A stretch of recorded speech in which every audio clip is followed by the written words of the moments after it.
The Western Philosophy, Durant. Chapter 1, the 8th section, the political solution. Automatically, without any hypocrisy of voting. Democracy means perfect equality of opportunity, especially in education, not the rotation of every Tom, Dick, and Harry in public office. Every man shall have an equal chance to make himself fit for the complex tasks of administration, but only those who have proved their mettle, or in our myth, their mettle, and have emerged from all tests with the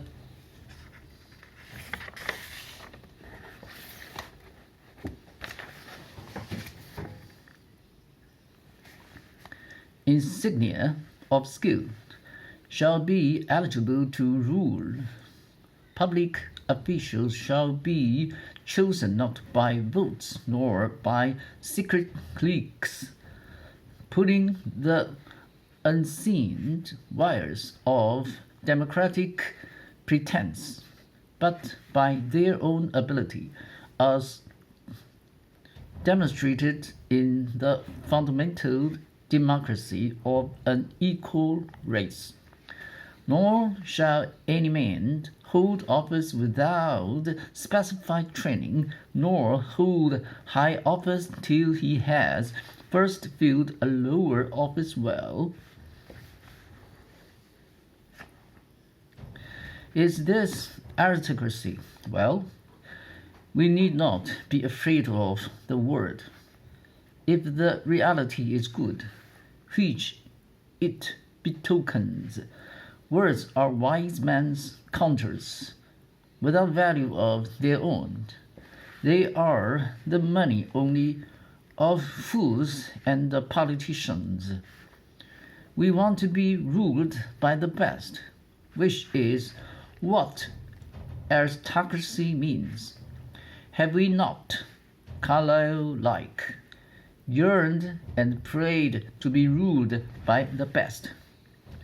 But we have come to think of aristocracies as hereditary. Let it be carefully noted that this Platonic aristocracy is not of that kind. One would rather call it a democratic aristocracy.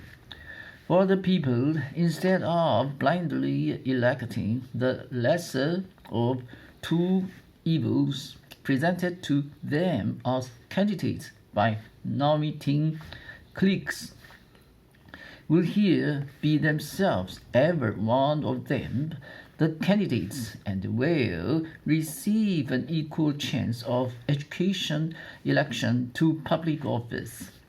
There is no caste here, no inheritance of position or privilege, no stoppage of talent. Impecuniously born, the son of a ruler begins on the same level and receives the same treatment and opportunity as the son of a bootblack. If the ruler's son is a dolt, he falls at first shearing. If the bootblack's son is a man of ability, the way is clear for him to become a guardian of the state. Career will be open to talent wherever it is born. This is a democracy of the schools, 100-fold more honest and more effective than a democracy of the polls.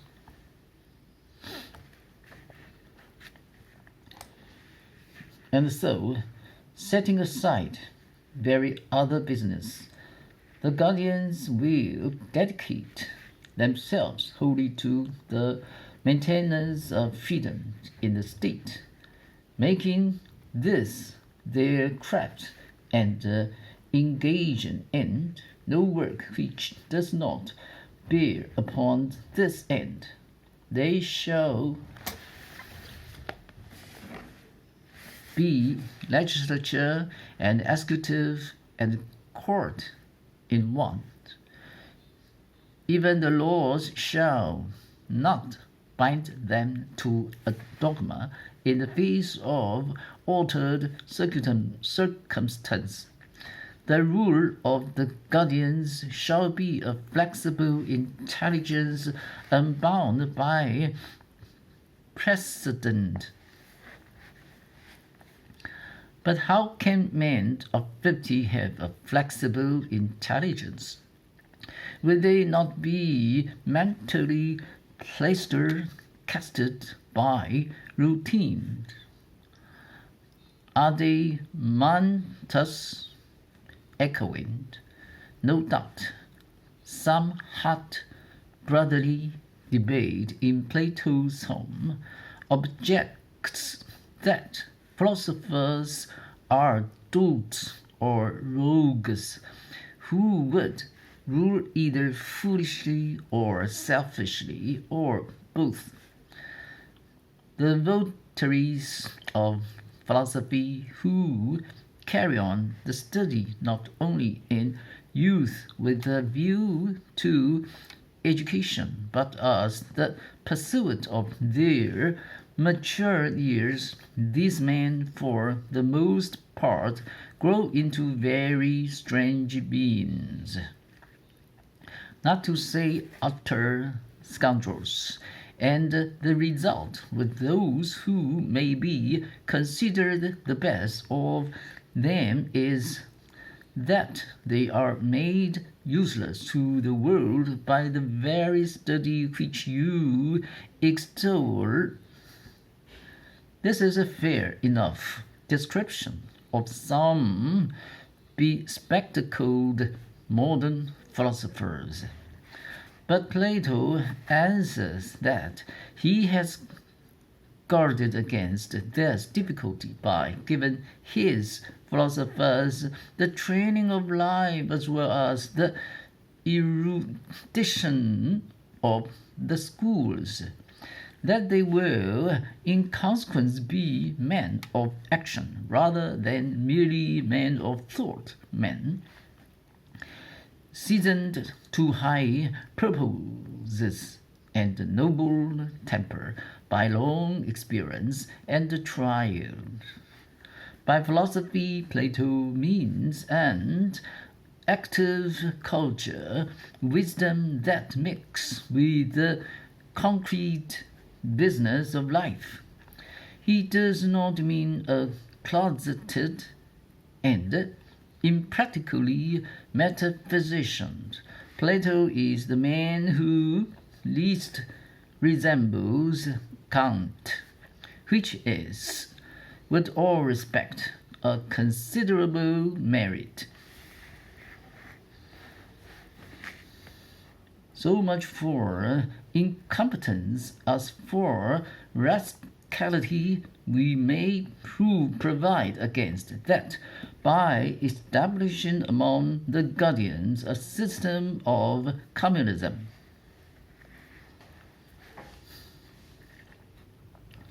In the first place, none of them should have any property beyond what is absolutely necessary. Neither should they have a private house with bars and boats.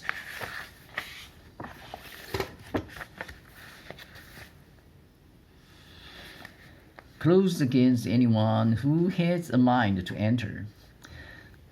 Their provisions should be only such as are required by trained warriors, who are men of temperance and courage. Their agreement is to receive the citizens a fixed rate of pay, enough to meet the expenses of the year, and no more, and they will have common meals and live together like soldiers in a camp. Gold and silver we will tell them that they have from God. The diviner metal is within them, and they have therefore no need of that earthy dross which passes under the name of gold, and ought not pollute the divine by earthly admixture, for that commoner metal has been the source of many vagrant, patent, unholy deeds. But their own is undefiled, and they alone of all the citizens may not touch or handle silver or gold, or be under the same roof with them, or wear them, or drink from them. And this will be their salvation and the salvation of the state. But should they ever acquire homes or lands or monies of their own, they will become housekeepers and husbandmen instead of guardians, enemies and tyrants instead of allies of the other citizens, hating and being hated, plotting and being plotted against. They will pass through life in much greater terror of internal than of external enemies. And the hour of ruin, both to themselves and to the rest of the state, will be at hand.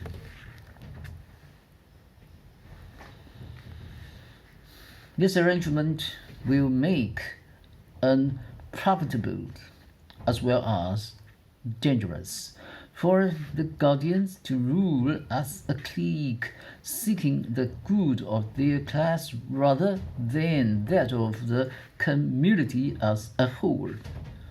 For they will be protected from want, the necessities and modest luxuries of a noble life will be theirs in regular provision, without the searing and wrinkling care of economic worry, but by the same token they will be preluded from cupidity and sordid ambition.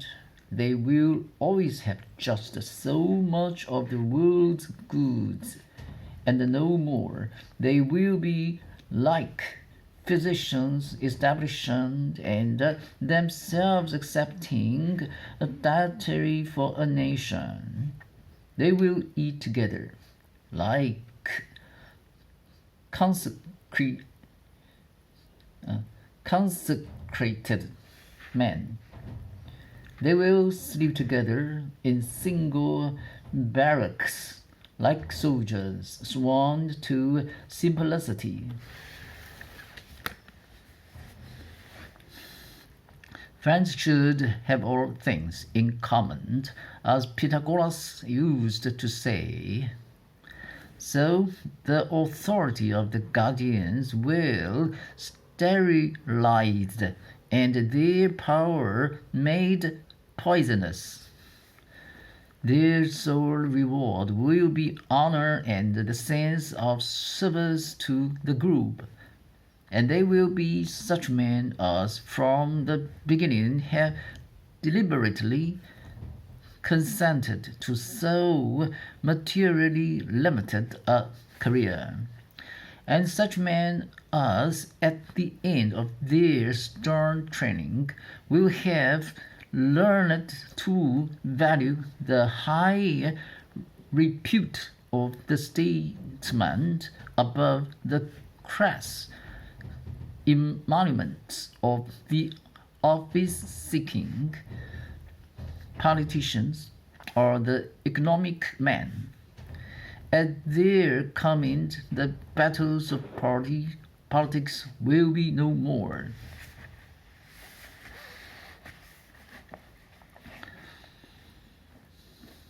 But what will their wives say to all this? Will they be content to forego the luxuries of life and the conspicuous consumption of goods? The guardians will have no wives. Their communism is to be of women as well as of goods. They are to be freed not only from the egoism of self, but from the egoism of family. They are not to be narrowed to the anxious acquisitiveness of the prodded husband. They are to be devoted not to a woman, but to the community. Even their children shall not be specifically or distinguishably theirs. All children of guardians shall be taken from their mother's birth and brought up in common. Their particular parentage will be lost in the scaffold. All the guardian mothers will care for all the guardian children. The brotherhood of man within these limits will graduate from phrase to fact. Every boy will be a brother to every other boy. Every girl a sister, every man a father, and every woman a mother. But whence will these women come? Some, no doubt. The guardians will ooh out of the industrial or military classes. Others will have become, by their own right, members of the guardian class, for there is to be no sex barrier of any kind in this community. Least of all, in education, the girl shall have the same intellectual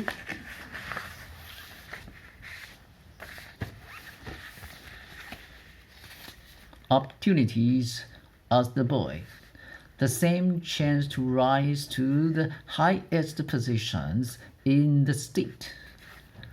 When Glaucon objects that this admission of woman to any office, provided she has passed the tests, violates the principle of the division of labor, he receives the sharp reply that division of labor must be by aptitude and ability, not by sex. If a woman shows herself capable of political administration, let her rule. If a man shows himself to be capable only of washing dishes, let him fulfill the function to which Providence has assigned him.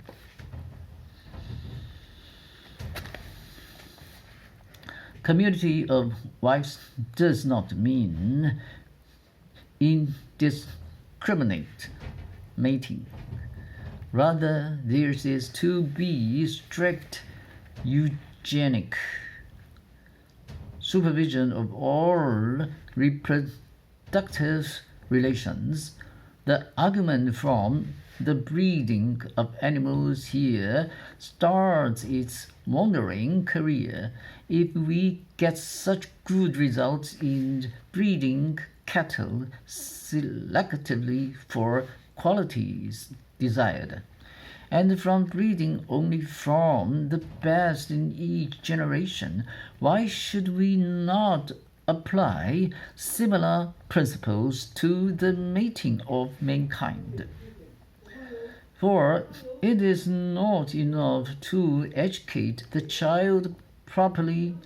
He must be properly born of select and healthy ancestry. Education should begin before birth. Therefore, no man or woman shall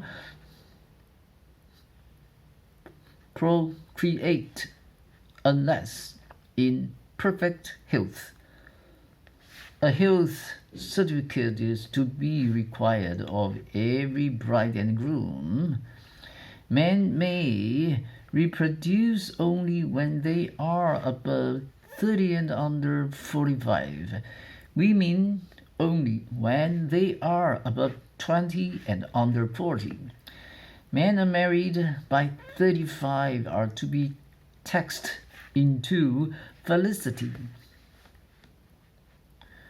Offspring born of unlicensed matings or deformed are to be exposed and left to die.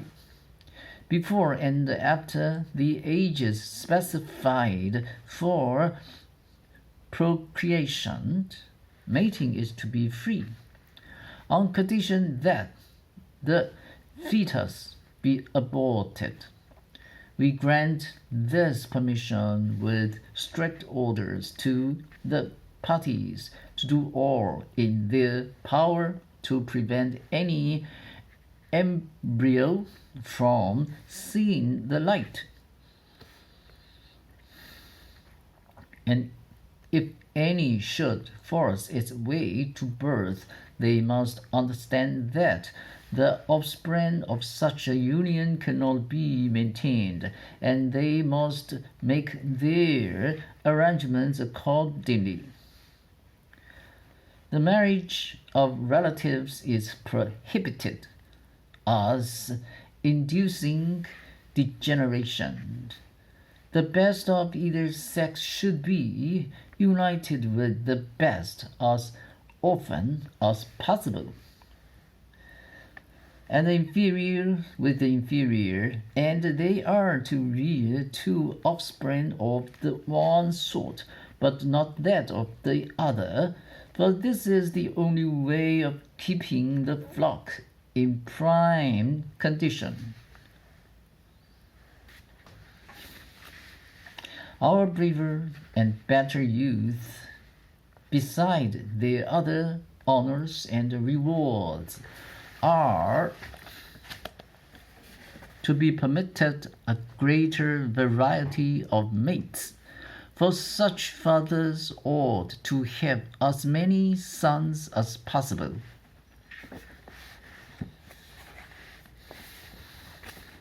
But our eugenic society must be protected not only from disease and deterioration within, but from enemies without. It must be ready, if need be, to wage successful war.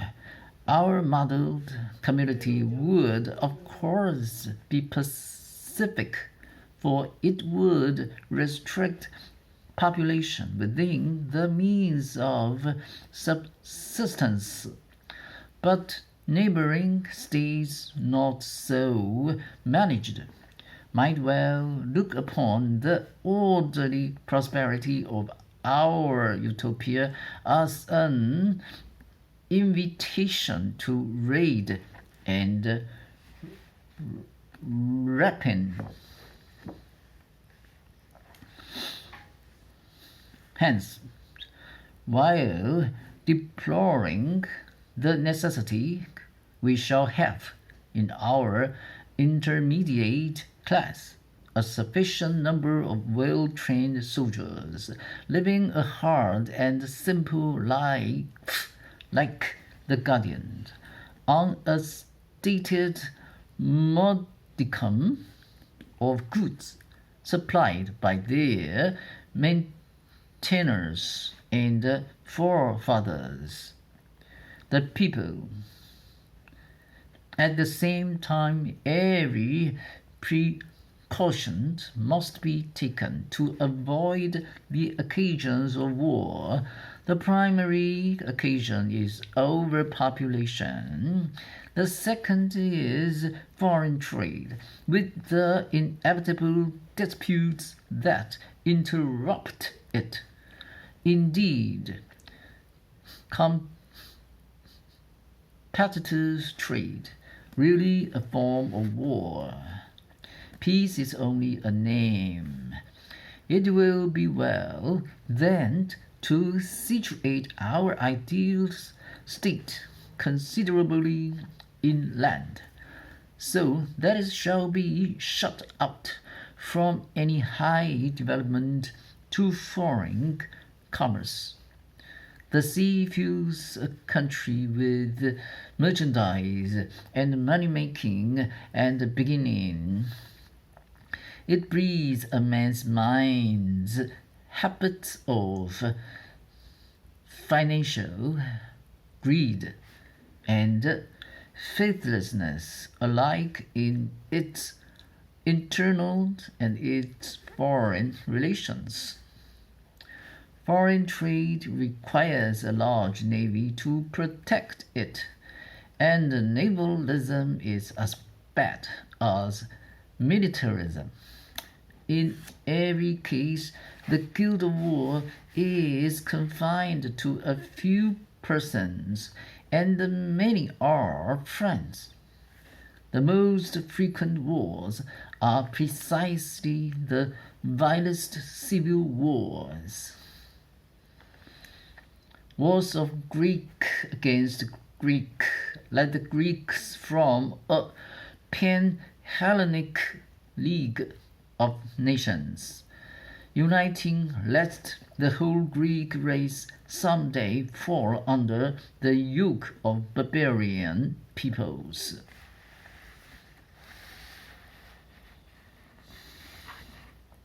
So our political structure will be topped with a small class of guardians.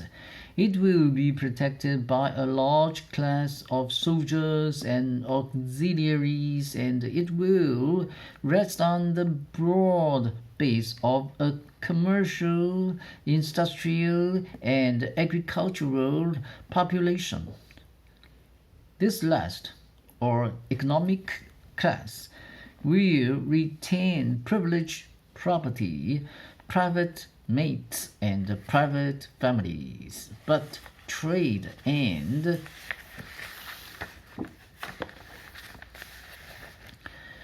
industry will be regulated by the guardians to prevent excessive individual wealth or poverty. Anyone acquiring more than 4 times the average possession of the citizens must relinquish the excess to the state. Perhaps interest will be forbidden and profits limited.